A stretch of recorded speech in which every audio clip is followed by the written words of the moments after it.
Hello, मैं doctor Ankit Kumar Jain, dermatologist and hair transplant surgeon, Prisha skin hair clinic Bhopal. आज हम बात करने वाले हैं एक्ने के बारे में। हम अपने चैनल पे बहुत सारे एजुकेटिव वीडियोस बनाते हैं स्किन और हेयर से रिलेटेड। तो अगर आप इस तरह के कंटेंट में इंटरेस्टेड होते हैं तो हमारे चैनल को आप सब्सक्राइब कर लें ताकि ऐसी जानकारी आपको मिलती रहे। आज हम बात करने वाले हैं एक्ने के बारे में, वो भी स्पेशली हार्मोनल एक्ने के बारे में। तो पहले एक्ने के बारे में हम थोड़ा जान लेते हैं। एक्ने क्या होता है? एक्ने पाइलोसेबेशियस ग्लैंड का ब्लॉकेज एंड इन्फ्लेमेशन होता है। उसके कारण से हमारे चेहरे पे या बॉडी पे बम्प्स बनने लगते हैं, जो कि दाने फुंसियों के तौर पे या फिर बड़ी गठानों के तौर पे दिखते हैं, जो बाद में काले धब्बे निशान छोड़ सकते हैं या गड्ढे जैसे मतलब कि स्कारिंग बना सकते हैं। तो इनमें हार्मोनल एक्ने क्या होता है? तो अब एक्ने के कॉजेज़ क्या होते हैं? तो एक्ने जनरली मल्टीफैक्टोरियल कॉज होते हैं, मतलब एक से ज़्यादा फैक्टर इसमें इन्वॉल्व होते हैं। सबसे पहला कॉज होता है जेनेटिक। जैसे कुछ लोगों में फैमिलियल होता है, उनके फादर को था तो सन को आता है, या भाई को है तो दूसरे भाई को आता है। तो इस तरह से उनकी फैमिली में हिस्ट्री देखने को मिलती है। दूसरा होता है स्ट्रेस। कई बार हम जब बहुत ज़्यादा स्ट्रेस में रहते हैं तब एक्ने के ब्रेकआउट होने लगते हैं, क्योंकि शरीर में हार्मोनल बदलाव होते रहते हैं। तीसरा होता है डाइट। अगर हम बहुत ज़्यादा जंक फूड, ऑयली फूड खा रहे हैं तो शरीर में इंसुलिन हार्मोन का इम्बैलेंस होता है और उस कारण से फिर एक्ने के ब्रेकआउट्स होने लगते हैं। चौथा होता है कॉस्मेटिक्स। अगर हम बहुत ज़्यादा कॉस्मेटिक यूज़ कर रहे हैं, ऑक्लूसिव कॉस्मेटिक्स यूज़ कर रहे हैं, तो वो हमारे पोर्स को ब्लॉक करके रखते हैं। उसके कारण से भी हमें एक्ने के ब्रेकआउट होते हैं। उसके बाद होता है मेडिकेशन। बहुत सारी दवाइयाँ होती हैं जो कि बॉडी में हार्मोनल बदलाव या हमारी ऑयल ग्लैंड्स में चेंजेस करते हैं, और उनसे भी हमें एक्ने के ब्रेकआउट हो सकते हैं। फिर होता है सप्लीमेंट्स। बहुत सारी जगह पे हम आयुर्वेदिक, होम्योपैथिक या जिम सप्लीमेंट्स जैसे हम लेते हैं, तो उसके बाद कई बार हमें एक्ने के ब्रेकआउट्स देखने को मिलते हैं। अब कॉमन एज ग्रुप क्या होती है एक्ने होने की? तो जो नॉर्मल एक्ने होते हैं वो प्यूबर्टी के बाद स्टार्ट हो सकते हैं। 13, 14, 15 साल से स्टार्ट हो जाते हैं और ये उसके बाद 35, 40 साल तक हो सकते हैं। हार्मोनल एक्ने की मेन जो एज होती है वो 20 से 30 ईयर्स के बीच में ज़्यादा होती है। और कई बार जो लेट ऑनसेट के एक्ने होते हैं, जो आफ्टर 35 ईयर स्टार्ट होते हैं, वो एक्ने भी हार्मोनल रिलेटेड हो सकते हैं। और मीनोपॉज के समय होने वाले एक्ने जो होते हैं वो भी हार्मोनल हो सकते हैं, क्योंकि उस समय भी एस्ट्रोजन लेवल कम हो जाता है और टेस्टोस्टेरोन का लेवल उस कारण से इम्बैलेंस हो जाता है। तो ये कुछ एज ग्रुप्स होते हैं जहाँ पे हार्मोनल एक्ने देखने को मिलता है। अब हार्मोनल एक्ने फीचर्स क्या होते हैं? तो नॉर्मल एक्ने के कंपैरिजन में यहाँ इन्फ्लेमेशन ज़्यादा होता है और यह थोड़े ज़्यादा ज़िद्दी होते हैं। ये ट्रीटमेंट को रिस्पॉन्ड नहीं करते हैं। ये हमारे लोअर फेस पे ज़्यादा होते हैं, जॉ लाइन के पास या नेक पे ज़्यादा होते हैं।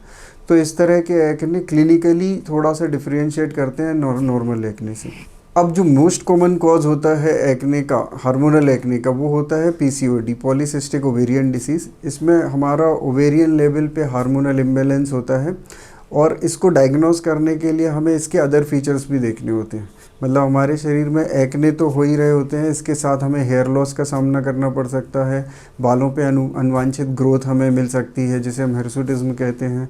इसके अलावा हमारे पीरियड्स इरेगुलर हो सकते हैं और हमें ओबेसिटी भी हो सकती है। साथ के साथ हमें कैंथोसिस, मतलब कि बॉडी फोल्ड ज़्यादा डार्क हो जाना, उनमें ज़्यादा गहरा कलर आ जाना, ये भी इसका एक सिम्टम्स हो सकता है। तो इन सारे सिम्टम्स को देख के हार्मोनल एक्ने का पता लगता है। इसके अलावा हम ब्लड टेस्ट करा सकते हैं, जिसमें हम हार्मोनल लेवल्स को चेक कर सकते हैं, और क्लिनिकली भी हम इसको डायग्नोस कर सकते हैं। तो क्लिनिकल डायग्नोसिस और ब्लड टेस्ट के कॉम्बिनेशन से हम हार्मोनल एक्ने को डायग्नोस करते हैं। अब इसका ट्रीटमेंट क्या क्या हो सकता है? तो ट्रीटमेंट में एक मेडिसिनल पार्ट आएगा और दूसरा आपका लाइफस्टाइल मॉडिफिकेशन से रिलेटेड होता है। तो लाइफस्टाइल मॉडिफिकेशन में हम क्या क्या कर सकते हैं? सबसे पहले हमें एक रूटीन फॉलो करना चाहिए, जिसमें हम नॉन कोमेडोजेनिक प्रोडक्ट यूज़ करें, जैसे हमारे मॉइस्चराइज़र, सनस्क्रीन या रूटीन नाइट क्रीम्स। ये सारे नॉन कोमेडोजेनिक हो। थिक ऑयली क्रीम्स इनके पोर्स को ब्लॉक कर सकती हैं और एक्ने को बढ़ा सकती हैं। फिर हमारा फेस वॉश पीएच बैलेंस होना चाहिए, जो कि हमारी स्किन को बहुत ज़्यादा ड्राई ना करे, क्योंकि जब हमारी स्किन बहुत ड्राई होती है, जो कि जनरली लो पीएच वाले, एसिडिक पीएच वाले फेस वॉश जो कॉमनली मिलते हैं वो सारे लो पीएच फेस वॉश ही होते हैं, तो वो हमारी स्किन को एक्सेस ड्राई करते हैं, और ड्राई करने के कारण हमारी स्किन और ज़्यादा ऑयल प्रोडक्शन करने लगती है और एक्ने का फॉर्मेशन बढ़ जाता है। तो हमें एक प्रॉपर मॉइस्चराइज़र यूज़ करना है, प्रॉपर फेस वॉश यूज़ करना है, हमें प्रॉपर प्रोडक्ट्स यूज़ करने हैं। दूसरा, हम कॉस्मेटिक्स अवॉइड कर सकते हैं। Excessive use of cosmetics again हमारे पोर्स को ब्लॉक करेगा और उसके कारण से हमारे एक्ने बढ़ेंगे। अगर हम कम कॉस्मेटिक यूज़ करते हैं तो हमें एक्ने कम होंगे। तीसरा, हम स्ट्रेस रिलीव कर सकते हैं, जिसके लिए हम एक्सरसाइज कर सकते हैं, मेडिटेशन कर सकते हैं, योगा कर सकते हैं, जिससे हमारा स्ट्रेस कम हो, उस कारण से हमारे एक्ने को हम कम कर सकते हैं। चौथा, हम मेडिकेशन हमेशा डॉक्टर से प्रिस्क्राइब करके लें, ताकि हमें पता हो कि किस टाइप की मेडिकेशन हमें रिएक्ट करती है, जो हमारे डॉक्टर हमें उसके अल्टरनेट बता सकते हैं, ताकि आपको हार्मोनल एक्ने के ब्रेकआउट्स ना हो। इसके अलावा हम डाइट पे फोकस कर सकते हैं। डाइट में हम ज़्यादा ऑयली ना खाएं, जंक फूड ना खाएं, हम बहुत हाई ग्लाइसेमिक इंडेक्स वाली फूड अवॉइड करें, हम प्रोटीन रिच, हम antioxidant rich, fruits vegetable rich diet को फॉलो करें, तो हम एक्ने को कम कर सकते हैं। इसके बाद कुछ ट्रीटमेंट पार्ट आ जाते हैं, जैसे कि हम कोमेडोन्स का एक्सट्रैक्शन कराएं। हमारे स्किन में जो कोमेडोन्स होते हैं यही बाद में एक्ने बनाते हैं, तो वाइट हेड्स या ब्लैक हेड्स को हमें रिमूव करना है। ब्लैक हेड्स इजीली हम पार्लर पे भी रिमूव करा सकते हैं या क्लिनिक में भी करा सकते हैं। वाइट हेड्स थोड़े से डिफ़िकल्ट होते हैं, जो इजीली रिमूव नहीं होते, तो उसमें हम क्लिनिक जाके वहाँ पे RF या लेज़र के थ्रू इनको रिमूव करा सकते हैं। इसके बाद हमारा क्रेटोलाइटिक एजेंट्स आते हैं, जैसे कि बहुत सारी नाइट क्रीम्स फेस वॉश में जो यूज़ होते हैं, जो हमारे पोर्स को ओपन करने में मदद करते हैं। ये डेड स्किन को निकालने में मदद करते हैं, जिससे हमारे पोर्स ओपन होते हैं और एक्ने फॉर्मेशन कम हो जाता है। इसके बाद फिर मेडिसिनल रूट्स आते हैं, जिसमें हम ओरल या टॉपिकल आपको मेडिसिन्स देते हैं। तो ये आप आपके डॉक्टर से मिलके डिस्कस करके आपके फेस के अकॉर्डिंग क्या आपको ज़्यादा सूट करेगा, क्या आपको साइड इफ़ेक्ट नहीं करेगा, इस तरह का प्रोडक्ट मेडिसिन आप उनसे सजेस्ट करा सकते हैं। हार्मोनल एक्ने में जो मेन मेडिकेशन वर्क करती है वो 2 तरह की होती है। एक बर्थ कंट्रोल पिल्स या ओरल कॉन्ट्रासेप्टिव पिल्स, ये हमारे पीरियड्स को या हमारे हार्मोन्स को रेगुलराइज करती है, उस कारण से हमारे जो एक्ने इरप्शंस होते हैं वो कम हो जाते हैं। तो फीमेल्स में यह ज़्यादा प्रेफर की जाती है। बहुत रेयर केसेस में मेल्स को भी ये पिल्स दी जा सकती हैं।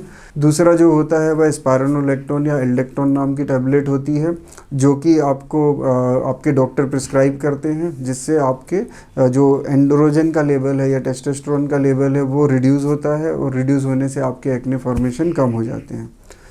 इसके अलावा कुछ होममेड रेमेडीज़ होती हैं, जैसे आप हनी का यूज़ कर सकते हैं, आप बेसन का यूज़ कर सकते हैं, या आप रोज़ वाटर का यूज़ कर सकते हैं। ये सूदिंग इफ़ेक्ट देते हैं। बेसन आपका ऑयल कंट्रोल में हेल्प करता है और हनी भी एक तरह से मॉइस्चराइज या सूदिंग इफ़ेक्ट देता है। तो इस तरह की कुछ चीज़ें आप घर पे यूज़ कर सकते हैं। उसके बाद आपको अगर डिफ़िकल्टी आए तो आपके डर्मेटोलॉजिस्ट से मिल के इसको डिटेल में डिस्कस कर सकते हैं।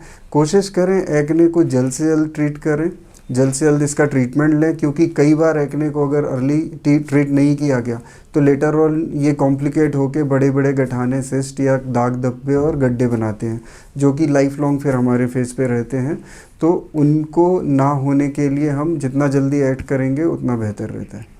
उम्मीद है ये जानकारी आपको अच्छी लगी होगी। अगर अच्छी लगी तो आप वीडियो को लाइक और शेयर करें, हमारे चैनल को सब्सक्राइब करें, ताकि ऐसी और जानकारी आपको मिलती रहे। Thank you.